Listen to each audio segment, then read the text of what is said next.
السلام علیکم ورحمۃ اللہ وبرکاتہ۔ ناظرین، استقبال ہے آپ کا ہمارے چینل اسلامک ٹیوب پر۔ بسپا کے مسلمان ایم پی دانش علی کو بی جے پی کے ایم پی رمیش بھدوڑی نے جس طرح سے بکواسات کہی، گالیاں دی اور ان کو دہشت گرد کہا، اس کو لے کر B J P M P پر سخت ناراضگی کا اور برہمی کا اظہار کرتے ہوئے مولانا ارشد مدنی صاحب نے بڑا بیان دیا۔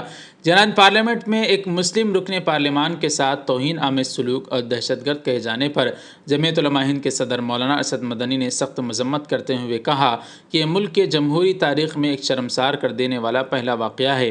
انہوں نے آج یہاں جاری اپنے ایک بیان میں کہا کہ گزشتہ روز پارلیمنٹ میں حکمراں پارٹی کے ایک ممبر کے ذریعے جس طرح ایک مسلم ممبر پارلیمنٹ کے لیے غیر پارلیمانی زبان کا استعمال ہوا، یہاں تک کہ اسے کھلے عام دہشت گرد اور دیگر انتہائی قابل اعتراض الفاظ کا استعمال اور پارلیمنٹ کے باہر دیکھ لینے کی دھمکی دی گئی، یہ شرمناک اور جمہوریت پر دھبا ہے۔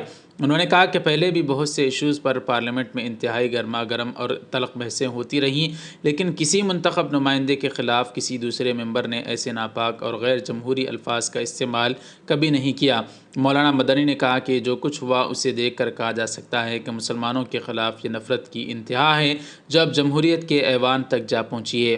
حیرت اور افسوس کی بات تو یہ ہے کہ جب مذکورہ ممبر ایسی ناپاک اور غیر پارلیمانی زبان بول رہا تھا تو حکمران جماعت کے کسی ممبر نے اسے نہیں روکا۔ انہوں نے مزید کہا کہ یہ ہیٹ سپیچ نہیں بلکہ اس سے کہیں زیادہ تھی اور ایوان کے اسپیکر کو فوراً اس کا نوٹس لینا چاہیے تھا، لیکن انہوں نے ایسا نہیں کیا۔ ناظرین، مولانا ارشد مدنی نے یہ بھی کہا کہ اگر اپوزیشن کے کسی ممبر نے ایوان میں ایسی زبان کا استعمال کیا ہوتا تو اسے اسی وقت ایوان سے باہر نکال کر اس کے خلاف سخت ایکشن لیا جاتا اور الیکٹرانک میڈیا اس پر ایک طوفان کھڑا کر دیتا۔ انہوں نے کہا کہ ایک مسلم ممبر پارلیمنٹ کے خلاف اس طرح کی زبان کا استعمال یہ باور کراتا ہے کہ عام مسلمانوں کو تو جانے دیں، اب مسلمانوں کے منتخب نمائندے پارلیمنٹ میں بھی محفوظ نہیں ہے۔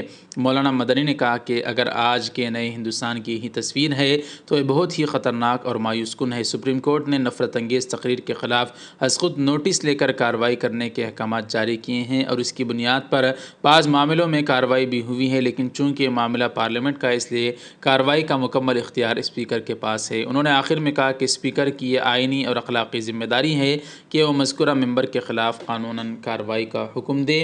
اس طرح سے مولانا مدنی صاحب نے بیان جاری کیا ہے۔ اس پر آپ کی کیا رائے ضرور کمنٹ کر کے بتائیں۔